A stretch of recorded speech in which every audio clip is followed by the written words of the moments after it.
Hey guys, welcome back to my channel. Ryan here. Hope you guys are doing okay. Today we're going to be reacting to My School President episode number 4. Thank you so much for being here and thank you for your time. Before we start, don't forget to like this video, subscribe to my channel, and don't forget to hit that notification bell so you won't miss my next video. Let's not waste any more time. Let's go ahead and start.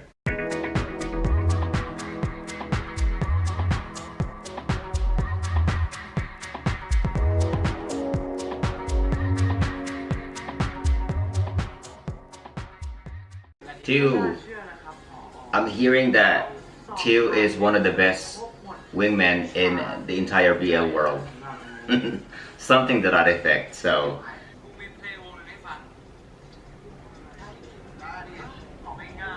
Who is it?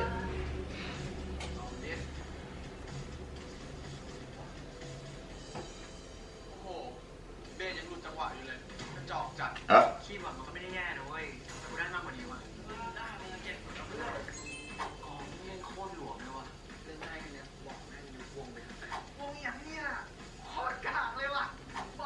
Is that them?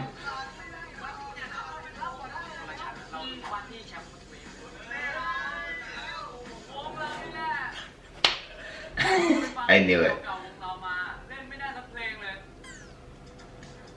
How did I recognize their own music?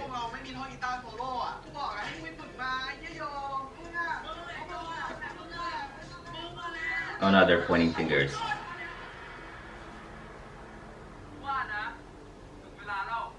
Ah.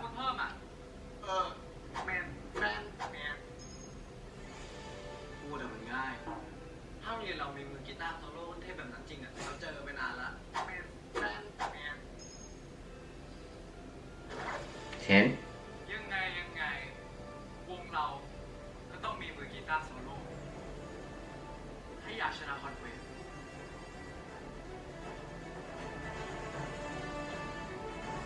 He looks optimistic.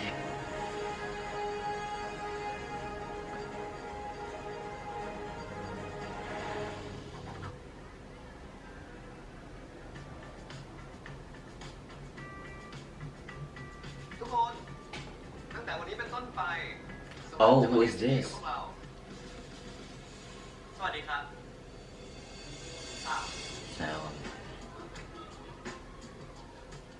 Yes.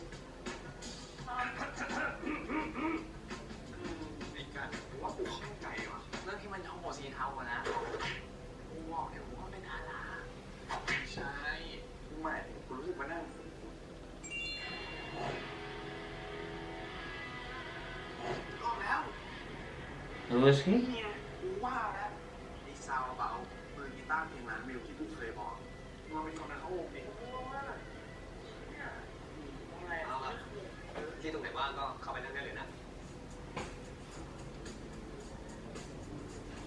He seems popular.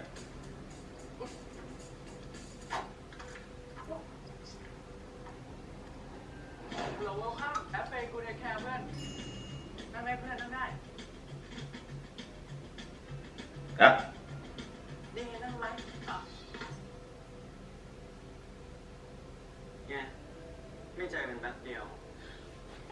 They know each other.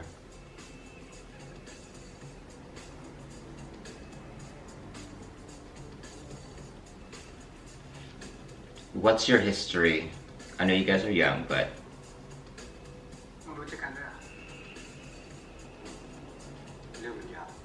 what is it? Tell us. He doesn't seem happy to see him.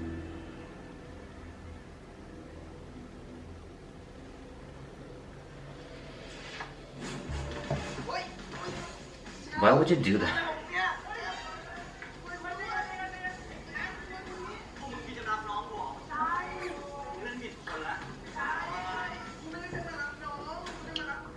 Don't put your hands on somebody while they're trying to take a leak.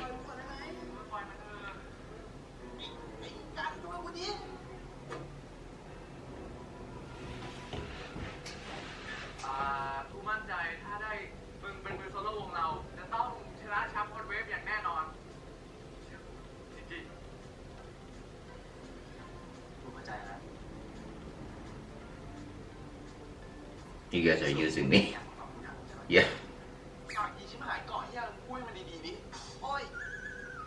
เคยเห็นคลิปที่มึงเล่นในงานวัดแล้วดนตรีโคตรกระจอก Ouch พอขายขำนั่นแหละแค่ลอกไปสร้างคอนเทนต์กระจอกนะมึงตัดใจ Well, that's not very nice either.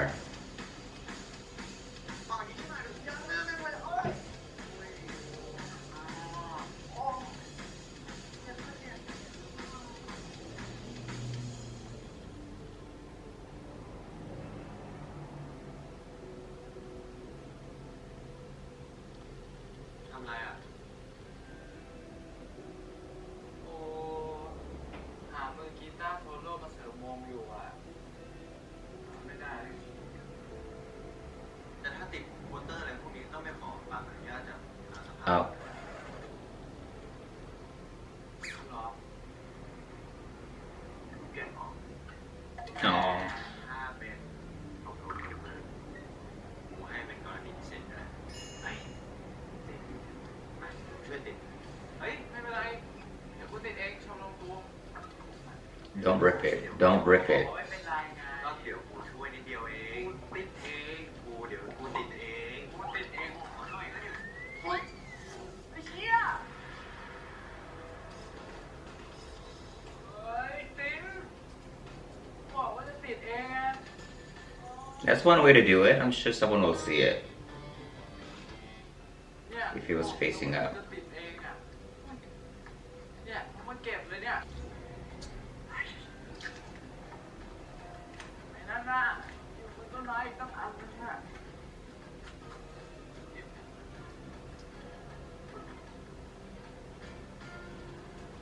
ใบเดียวเองปีใหม่ได้เปล่า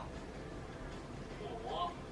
ชมรมกูไม่ได้รวยเหมือนสภามันทั้งหน่อยคิดมาแล้วต้องไปใช้กูสิวะมึงช่วยไปหา Yep.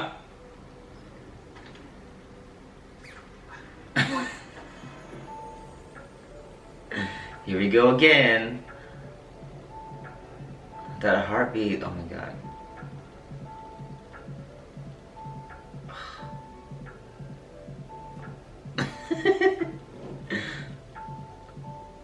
Oh my gosh.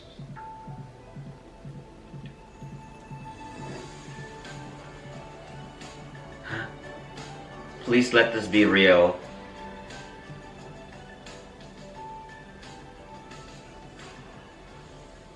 It is. Huh? ทำอะไรของมึงอ่ะ Huh? ช่วยมึงไง Uh-huh. กูหมายถึงจะให้ช่วยไปหาบันไดมาไอ้เนี่ยกูไปติดเอง Oh my god. แหมแบบนี้ใช่ป่ะที่เขาเรียกว่าซีนจิ้นอ่ะ ซีนจิ้นพ่อซีนจริงชัดแม่งด่าไม่อยู่เลยเนี่ยนะแล้วเรื่องมือกีตาร์มวยกันอ่ะทำไมไม่ชวนไอ้สาวะเพื่อนเก่าไม่ใช่เหรอไอ้สาวไม่ใช่เพื่อนมันเป็นคู่แข่งเลย Ah, okay. แข่งกับกูทุกเรื่องตั้งแต่ม.ต้นแล้วเรื่องเรียนเรื่องกีฬาเรื่องความฮอตอีกหน้าตาดีพวกเราไม่คู่แข่งกัน Like us. นั่นแหละกูขอให้มึงมาช่วยอ่ะไม่กูไม่ช่วยกูหรอกเสียดายว่ะถ้าได้ซาวมาจอยโอเวกันอ่ะกูว่าไม่ต้องชนะคนเวฟได้แน่แล้วมึงจะได้เป็นแฟนกับมันปะ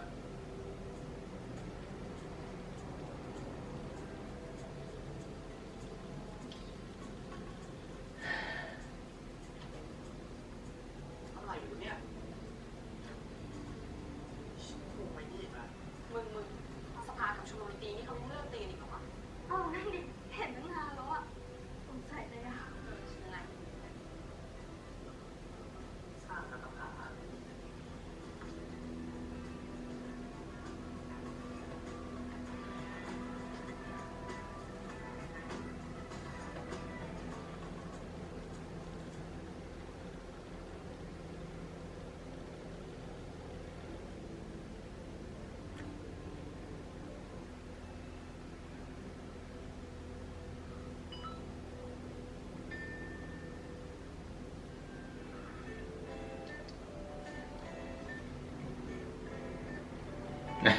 That fake ass smile.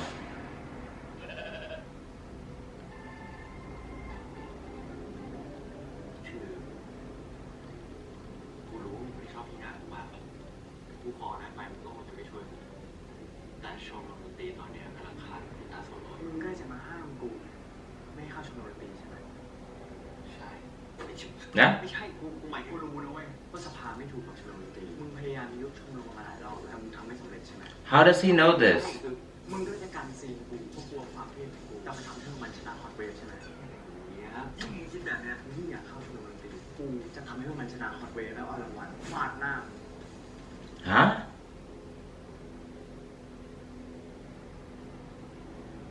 He seems aggressive.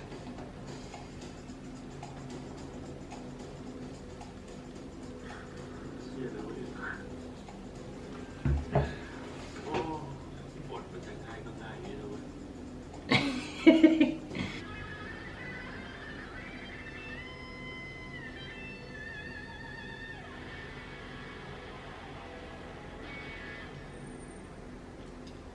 Yeah, you definitely need him.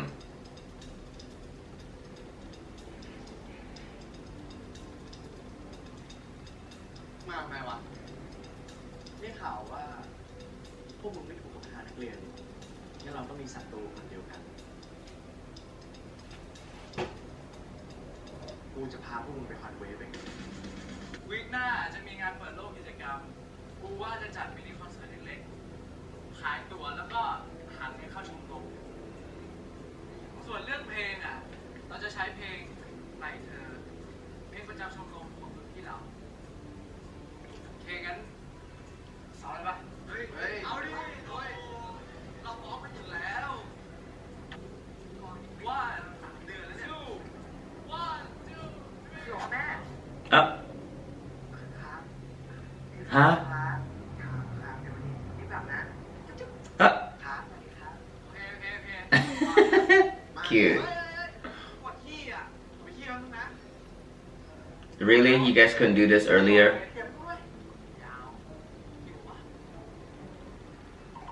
เฮ้ยเอาต่อปะเฮ้ยเอาต่อโคตรนานเลย He looks so irritated. Careful, guys. What is it now? You guys are gonna make him leave. He's already giving you his time. Okay.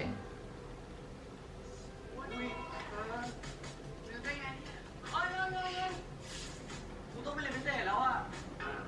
Oh God. ไม่ได้นะไอ้บีมขี้นานเองอ่ะอ้าวปวดขี้นานอ่ะมึงอะไรงั้นซ้อมวันพรุ่งนี้ก็ได้ ไม่ได้เปิดวันเกิดพ่อกูวันมะรืนเนี้ยพวกเราก็มีนัดดูหนังกันเฮ้ยนี่เราอยากดูมานานแล้วเข้าไปวันศุกร์เข้าไปวันเสาร์เฮ้ยพวกมึงเล่นเหี้ยอะไรกันเนี่ยมึงซ้อมเป็นแบบเนี้ยยังมีได้ไหม You guys need to focus. ใจเย็นไม่เห็นเหรอทุกคนก็ติดธุระส่วนตัว มึงอะตัวดีเลยกันมึงสปอยอย่างเงี้ยพวกมึงถึงได้กระจอกอะ เฮ้ยมึงพูดมันดีๆนะ มึงหุบปากไปเลย มึงไปเล่นให้ไม่ก่อนไปส่วนไอ้พัดมึงก็ตีเหี้ยแหละตีไม่ตรงจังหวะเลยไอ้ปอมก็เติมจนล้นส่วนมึงพยอมั่วขวาชิบหายฟังมึงรอบเดียว กูก็รู้แล้ว ไอ้กันมันเคยคอมเมนต์พวกมึงแบบนี้ไหมอะกูจะบอกอะไรให้นะหัวหน้าวงอะคือคนที่ต้องดึงศักยภาพของคนออกมา ถ้ามึงไม่เชื่อ มึงลองให้กูคุมดูดิ มึงก็ลองดูดิกูอยากรู้ว่ามึงเก่งเหมือนปากเปล่า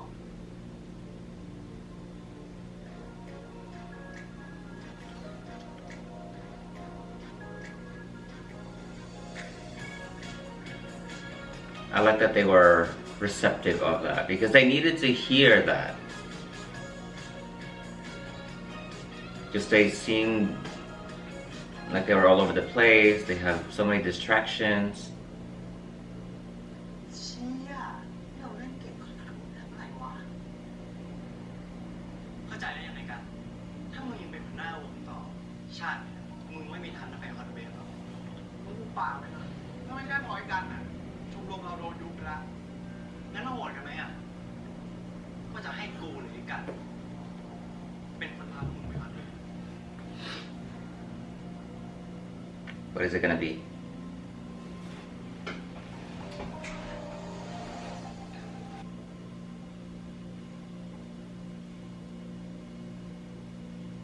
เป็นไรเนี่ยเซลล์ของเราไม่ไปซ้อมกับเพื่อนหรอ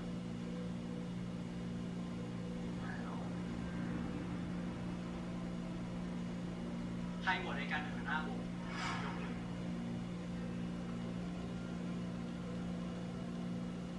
ไม่แปลกใจเท่าไหร่ทำไมวงพวกมึงถึงได้เละเทะขนาดนี้แต่กูเลยซาว อืม ก็ไอ้ซาวมันเป็นหัวหน้าได้ดีกว่ากูมึงคิดว่าพวกกูจะยอมรับมันหรอยังไงพวกกูก็จะเลิกมึงถ้ามึงไม่โอเคกูขอลาออกจากชุมนุมเฮ้ยไอ้กันไอ้ยันนี่ไอ้กันเฮ้ยไอ้กันเนื้อไอ้กัน I wouldn't necessarily quit the band, but take the back seat for a little bit and see how, you know, a little change may not necessarily be a bad thing. ถ้ากูอยู่พวกมึงจะฟังไอ้สาวกูนะอีกอย่างเสียงแม่งก็พอกับกูความรู้เรื่องดนตรีแม่งก็แน่กับกูถ้าได้แชมป์บอลเป็นแล้ววิ่งมึงอะกูจะเอาไปทำเหี้ยอะไรวะ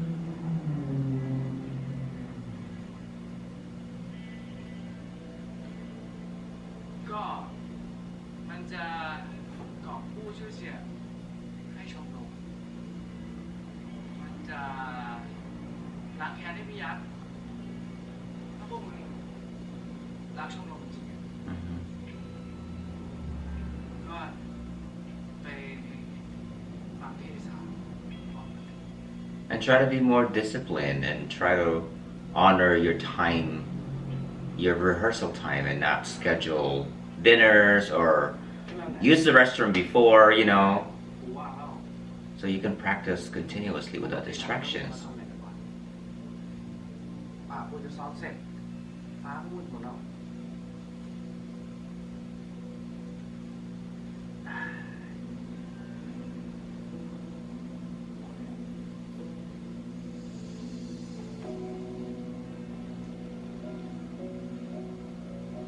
Who's that? เฮ้ย ดูดินะเคิร์ฟหมด ตาปังสภาถ้ามึงว่างๆเหงาๆไม่มีอะไรทำมึงมานั่งเล่นได้ดูกระบวนออกมาแล้วนี่เห็นไหมเนี่ยมึงเริ่มเห็นว่า แต่ก็ขอบใจนะ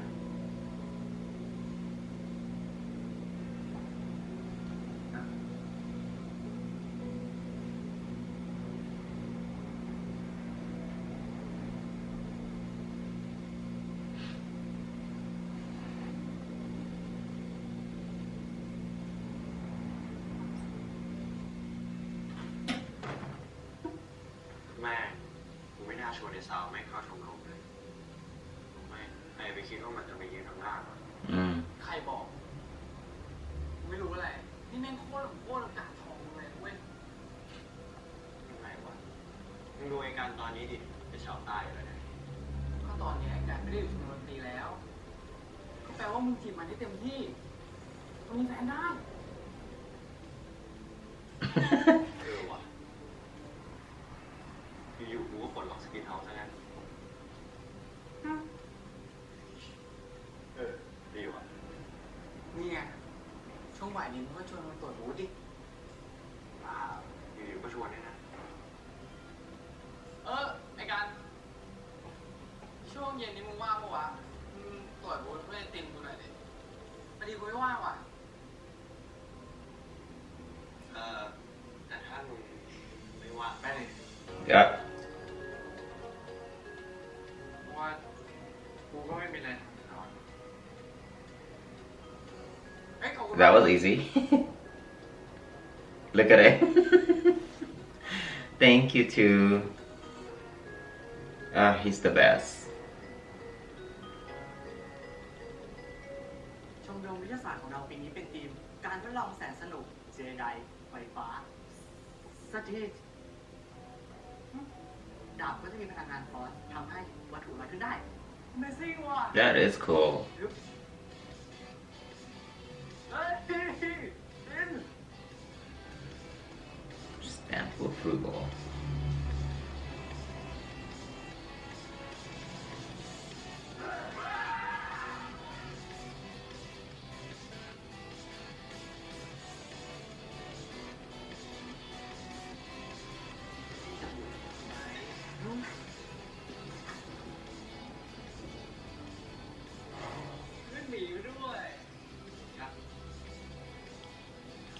That's cute.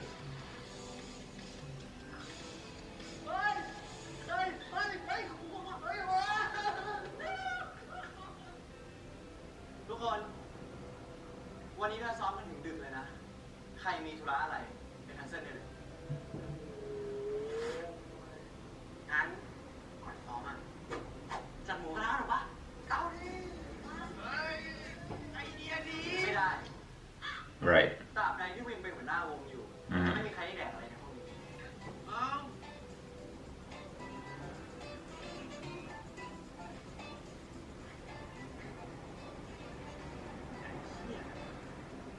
เดี๋ยววันเนี้ยจะทำให้มันรู้เลยว่าการเป็นหัวหน้าวงมันไม่ง่าย They're so young. เดี๋ยววันนี้จะไลฟ์สดให้แฟนดูด้วยสวัสดีครับทุกคนตอนนี้ผมก็อยู่ที่ห้องชมรมดนตรีนะครับ Wow, that's a lot of pressure. เอ้าทุกคนทักทายแฟนหน่อย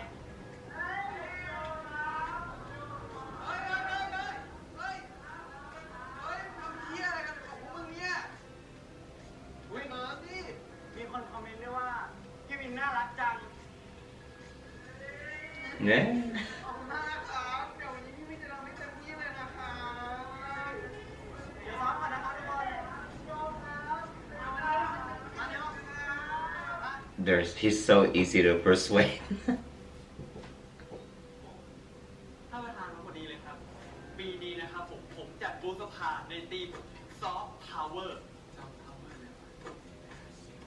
ส่วนตรงนี้นะครับผมจะเป็นรถทูนะครับสวยงามมากนี่ครับผมจัดเรียงแบบสวยงามนี่มึงเป็นขโมยจากบ้านกูตอนไหนแน่นอนครับผมสปอนเซอร์บายท่านผอเนี่ยนะครับ ส่วนไฮไลท์นะครับผมคือโต๊ะของท่านประธานนี่ครับผมถ่ายรูปคู่กับโต๊ะท่านประธานจะนั่งตรงนี้ ส่วนคนที่มาเยี่ยมชมจะยืนตรงนี้ แล้วพอถ่ายรูปนะครับผมก็จะเป็นเกียรติมากนะครับเป็นไงครับปังสุดๆปังปีหน้าเลยดิพวกมึงยังดูที่แอคเข้าถึงยากไม่พอนะไม่มีอะไรทำดูสภาไม่ใช่เพื่อนเล่นนะพี่ถ้าเป็นลี่ใครจะเป็นคนพี่แต่กูเห็นด้วยนะว่าถ้าจัดบูธให้ออกมาสนุกอ่ะคนก็น่าจะอยากมาจอยแจม Be more approachable, be more relatable. ก็ดีกว่าแบบนี้ Because this just seems too proper. พูดอีกก็ถูกอีกกูมีไอเดียหนึ่งเ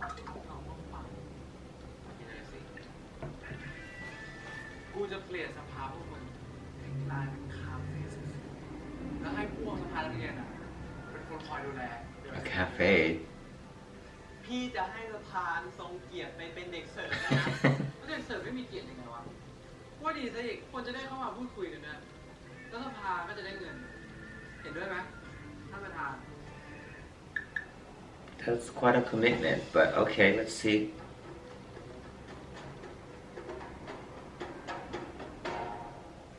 ก็ดีนะ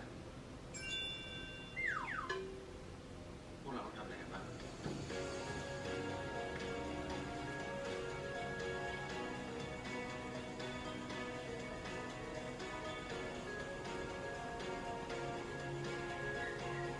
That's cute. พร้อมแล้วเด็กเสิร์ฟอ่ะพร้อมยัง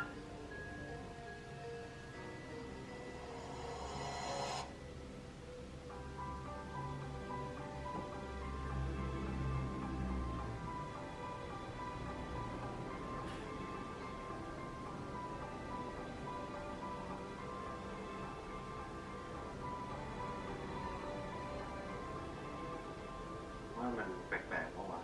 เฮ้ยดีแล้วอย่างนึงนะ I can't. Every time.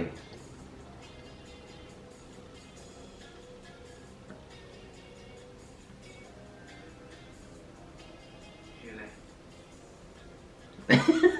จอมน้องรักว่าไงพี่ว่าเราไปเปลี่ยนชุดแบบนี้กันเถอะไป Yeah, let's give him a space. ผมยังทำไม่เสร็จเลยพี่ไปเถอะเดี๋ยวไม่ทำเอาอยู่ทำไมไม่รู้เรื่องลุกได้แล้วหรือเรื่องเซอร์วิสเดี๋ยวกูจะลองเป็นลูกค้านะ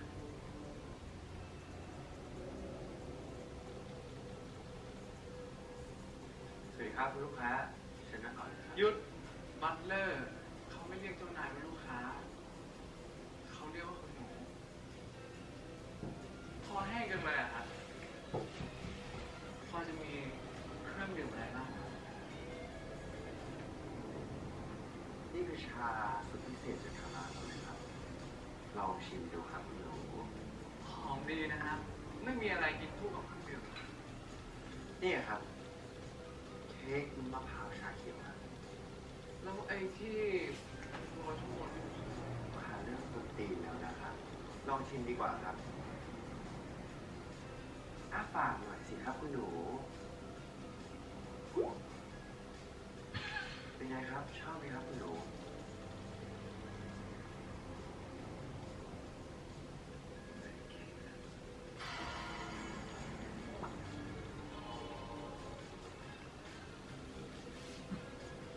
โอเคครับ easy now ครับเค้กดีครับ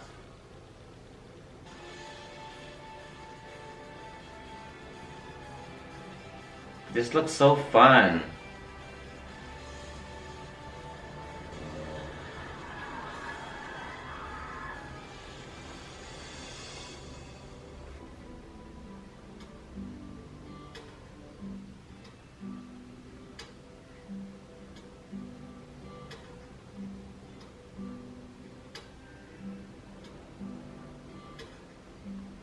oh that is adorable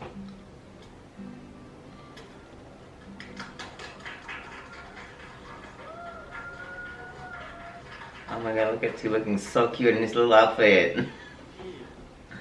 ทำไมเราต้องมาเป็นเด็กเสิร์ฟนี้ด้วยเอาหน้าอย่างนั้นก็ได้เงินเข้าสภาเลยเว้ย พี่คะ ขอถ่ายรูปได้ไหม huh ผมเหรอครับ now he's happy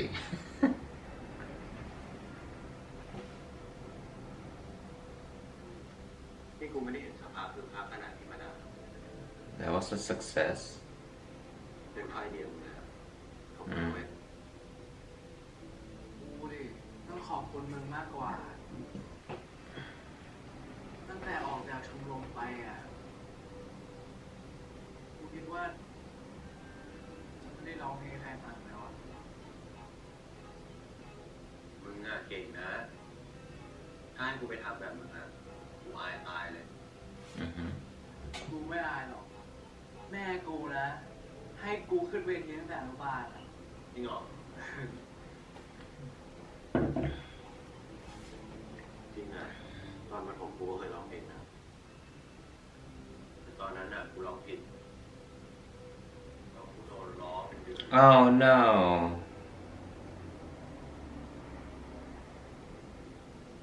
กูอยากออกจากโรงเรียนเลยตอนนั้นอะ oh that's not nice ไม่คิดนะเนี่ยว่าคนอย่างมึงแบบนี้เลย ไม่เคยมีอะไรอย่างนี้บ้างหรอ ไม่มีมั้ง mm. เพราะว่ากูหน้าด้านแล้วร้องผิดร้องเพี้ยนยังไงนะ กูก็ยังร้องต่อไป I kept singing อะไรถึงเว้ยกูมีความฝัน อยากมีคอนเสิร์ตของตัวเอง พ่อแม่กูก็เลยเกณฑ์คนทั้งหมู่บ้านว่าฟังกูร้องเพลง กูขายตั๋วเลยนะใบละ5 บาท เก็บทุกคนเลย 5 บาทด้วยนะ แล้วก็สนุกมากอ่ะ เหมือนแบบเข้าใจป่ะ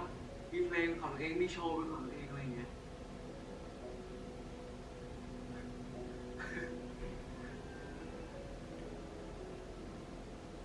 กูไม่ได้เห็นอย่างนี้มานานมาก oh my gosh แต่ตอนกูจะชมรมเลยมึงนี่เกิดมาเป็นนักร้องจริงๆวะ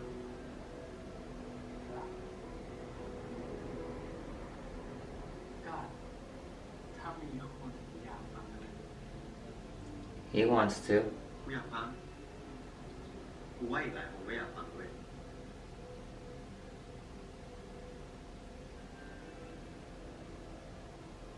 มึงสนใจมาเป็นนักร้องให้สภาบ้าง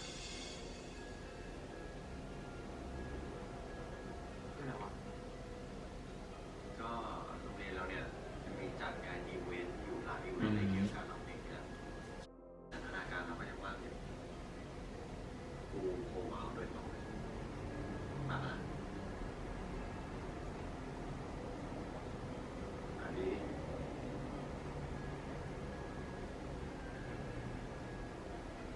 น่ใจเหรอ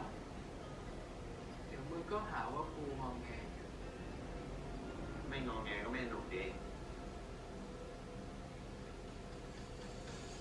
One door closes, another one opens. เราเก็บไปคิดดูแต่กูอยากให้มึงมาจริงๆนะ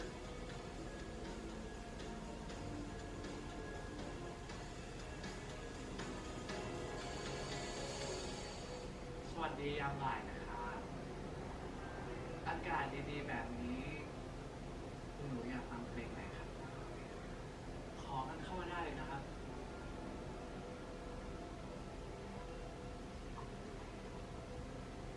เพลงแรก มึงกลับมาเหอะอันนี้เพลงของใครอะครับโอ้ยมึงมาได้ไงเนี่ย Uh-oh. What happened? พวกกูไม่อยากเล่นกับไอ้ซาวแล้วอะไม่งเนื้อชิบหายดูมันเปลี่ยนลุคพวกกูดิแล้วตอนเล่นนะก็ฟิกทุกอย่างต้องเล่นตามที่มันบอกเป๊ะเป๊ะเป๊ะเป๊ะเป๊ะทุกอย่าง เอาหน้า ไอ้ซาวมันอาจจะคิดมาดีแล้วก็ได้ แล้วที่สำคัญเลยแม่งเอากฎห้ามกินหมูกระทะหลังซ้อมเสร็จ ฮะ ห้ามกินหมูกระทะหลังซ้อมเสร็จ How dare he? กลับมาเถอะตั้งแต่พวกกูอะยังไงมึงก็คือหัวหน้าวงจริงไหมไม่ได้กัน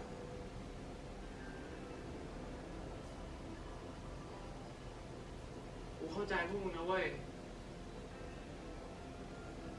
แต่กูรับงานสภามาแล้วอ่ะ จะให้กูเทดื้อๆเหรอ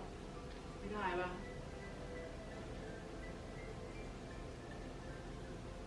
มึงกลับไปเถอะ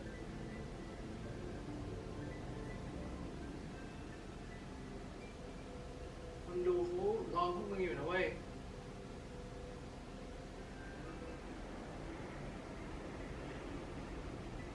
จริงเหรอจริงวะ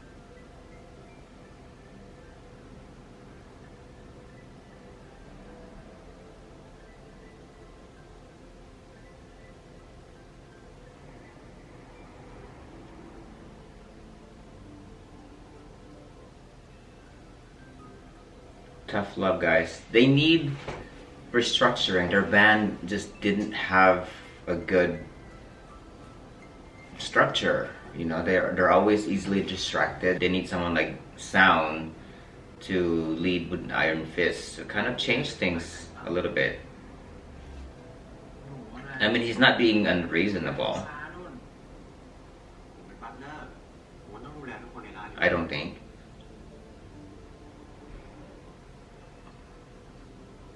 ผมอยากกลับไปชมรมเลยใช่ไหม กูลาออกจากชมรมแล้วอ่ะ อย่างงานกูก็ยังไม่เสร็จด้วยอะ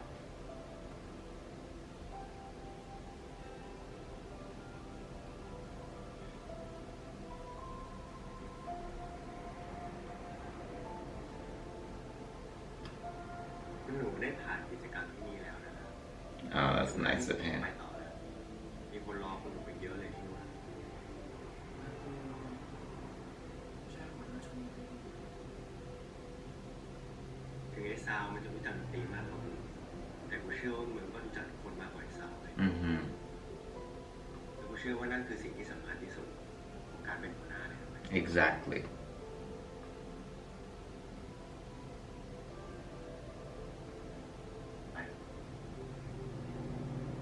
Just the fact that he was able to recognize that maybe he needed to step down or step away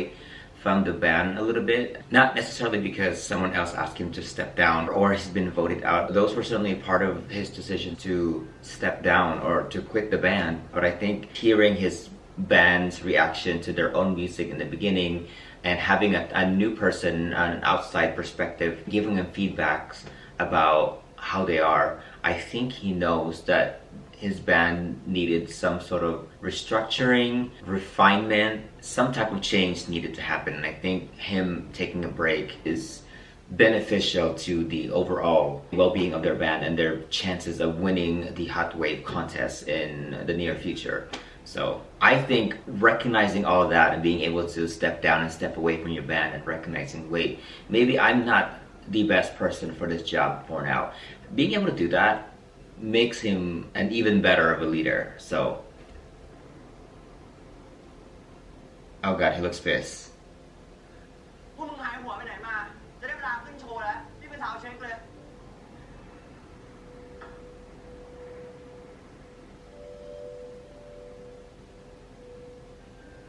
เป็นเหี้ยอะไรนะฟังภาษาคนไม่รู้เรื่องหรอ ถ้าเกิดมึงยังเป็นหัวหน้าวง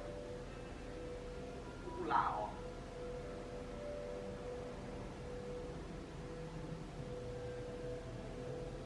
ถ้าไม่มีปูอะ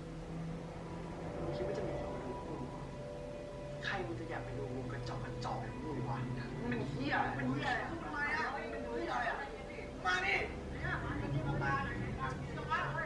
เฮ้ย พูดเรื่องเหี้ยอะไรเนี่ย คนดูเขารอเราอยู่นะเว้ยทำไมพวกมึงยังไม่รีบไปสแตนด์บายอีก อ๋อ นี่คือจะไม่ฟังหัวหน้าวงกันแล้วใช่ไหมทำแล้วจริงเหรอจริงดิ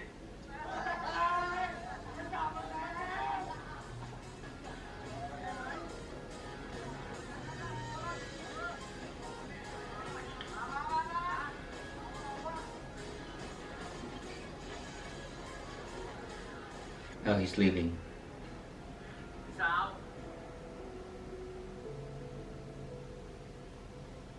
รู้นะ กูไปเองได้มึงต้องไล่หรอก มึงจะไปไหน ฮะ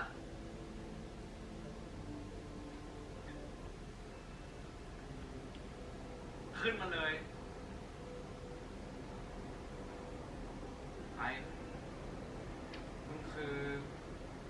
มือโซโล่ของเรานะเว้ยเอาไปเร็วๆมึงอ่านอย่านั่นแหละ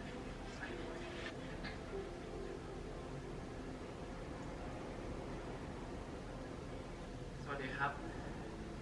ขอต้อนรับเข้าสู่สเตจเดบิวต์ของวงชิชิน่านักอัปเกรดนะครับ ไม่มีเพลงไหนแทนใจพวกเราได้ดีกว่าเพลงนี้ครับ เพลงไหลเธอครับ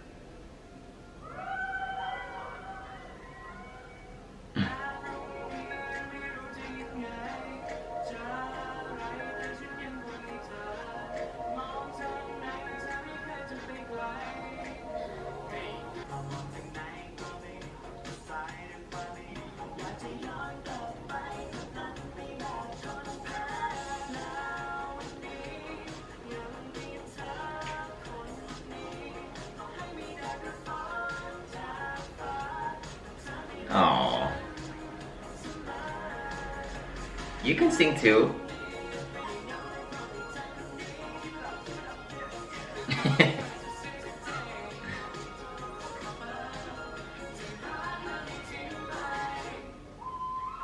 Yay.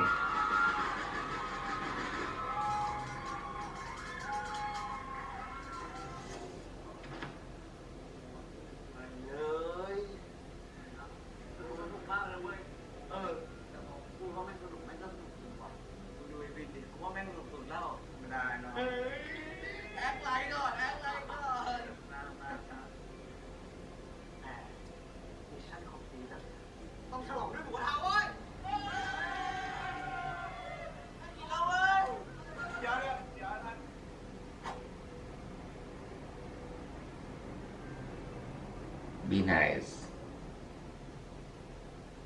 ถามไม่การนุ่น กูไม่ใช่หัวหน้าวงพวกมึงแล้วนะยังไง ไม่ ไม่รีบตั้งเตากันอีกไป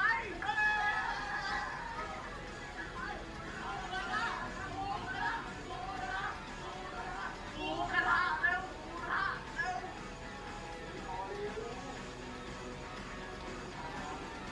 ที่ได้ใช่ไหมจะทำให้รายการ เฮ้ยไม่ได้มา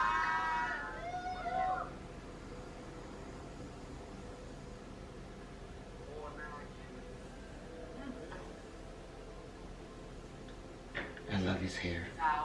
ไม่ยินวะ เปล่าการกินหมูกระทะไม่ได้กินเอาฮานะเว้ยมันเป็นพิธีกรรมศักดิ์สิทธิ์ของชมรมเราชมรมเนี่ยพิธีเยอะจริงๆนะรุ่นพี่เขาบอกกันว่าการกินหมูกระทะคือการฉลองหน่อยโชว์เสร็จแล้วถ้าพวกเรายังกินแล้วมันอร่อยแสดงว่าพวกเรายังอยากเล่นกันต่อ That's cute.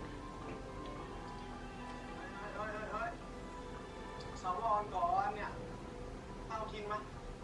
แปะด้วยก็นี่กินกันได้แล้วจะไม่แล้วเฮ้ยทีนี้มันไหม้แล้วเนี่ยผมพี่ให้มาชิ้นนี้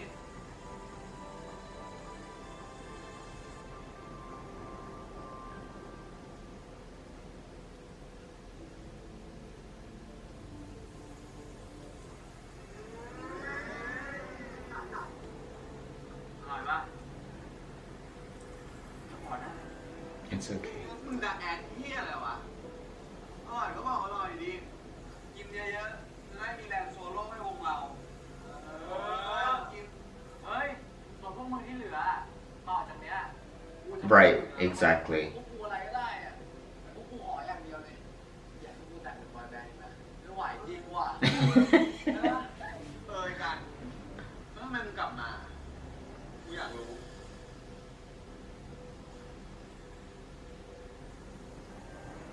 เรื่องมันยาวอ่ะเดี๋ยวกูค่อยเล่าให้ฟังครับกินไปวินกินแล้วเย็นเฮ้ยพี่แย่ไปอ่ะ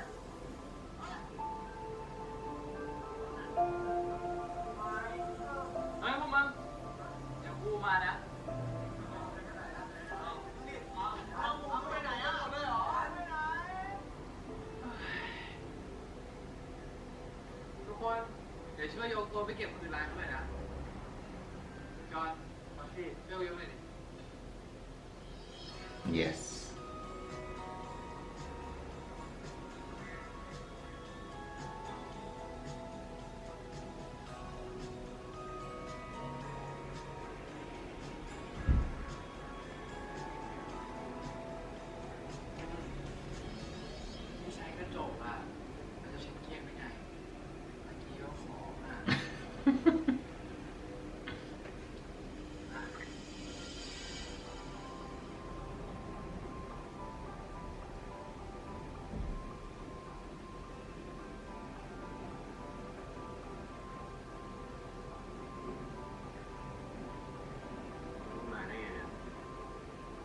ปิดข้างหน้า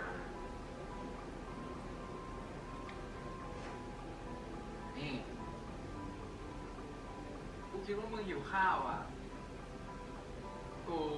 เลี้ยงฉลองหมูกระทะฟรีอ่ะจะชิ้นก็เสียดายไม่เหลือใช่นะได้ข่าวว่ามีคนไปดูมึงเต็มเลยดีใจด้วยนะ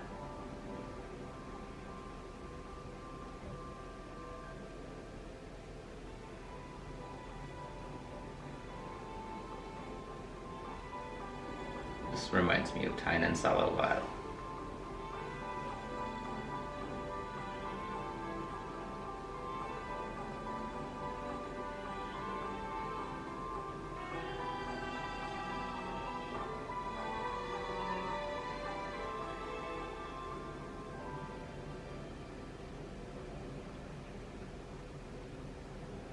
ที่จริงแล้วกูอยากหนึ่งอยากทำเป็นเรื่องของเองอะกูมองเป็นของเองไม่ต้องทำหน้าที่ถึงเสร็จแล้ว มึงต่างหากยังทำหน้าที่ของมึงไม่เสร็จ Which is ก็มึงบอกเองไม่ใช่เหรอว่าไฮไลท์ของมึงอะคือการถ่ายรูปกับท่านประธาน อยากถ่ายรูปกับกูอะ ก็มึงเล่นตามตาให้กูผ่านทั้งที่กูยังไม่ได้ทำแบบนี้ก็แปลว่ากูที่โกงเลยนี่ถามมึงนี่นะใช่ป่ะต่อให้มีแดดหรือฝนจะ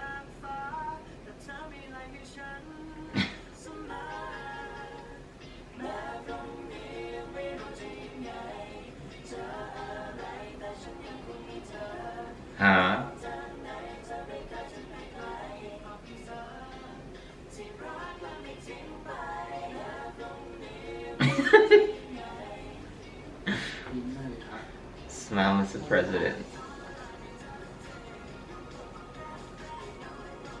You have no idea.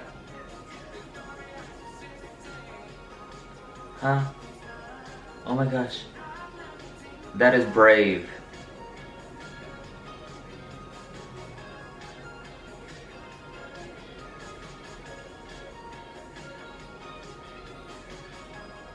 Huh?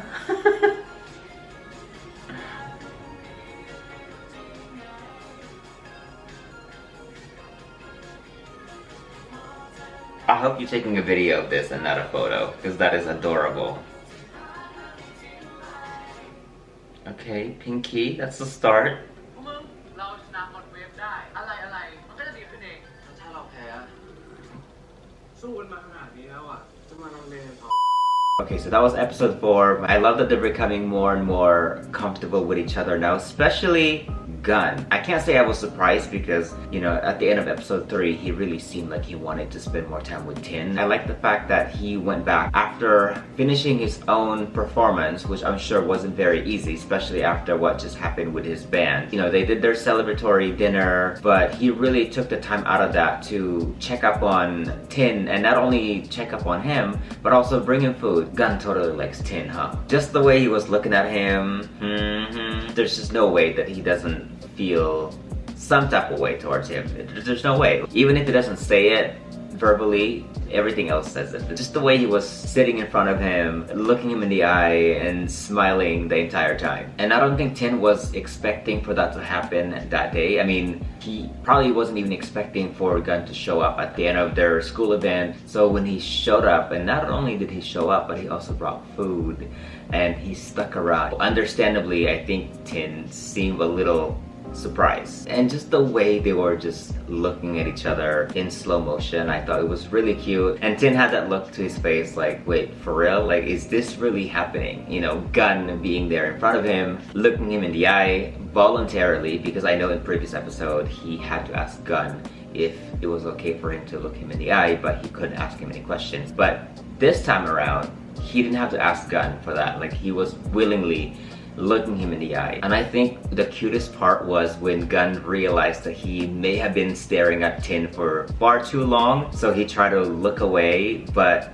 at the same time he really didn't seem to be regretting it or be embarrassed by it, because he kept smiling. And then he proceeded to asking for a photo, because that was one of the requirements in order for you to get stamped, even though he already got stamped earlier in the day without even technically completing the task. But he wanted to come back and say, no, I don't want to feel like I'm cheating, so I want to make sure that I complete the assignment, so can I get a photo with you? And then right before as they were taking a photo, I should say, they did more staring at each other. It really seemed like they couldn't get enough of each other. And then Tinn once again had that look to his face, like, is this really happening for real? And then the pinky grab was really cute. I like that they didn't go straight for the entire hand, but rather just pinky first. Tinn is really being careful and being mindful of the way he's approaching Gun. And I think the best part of that scene was it seemed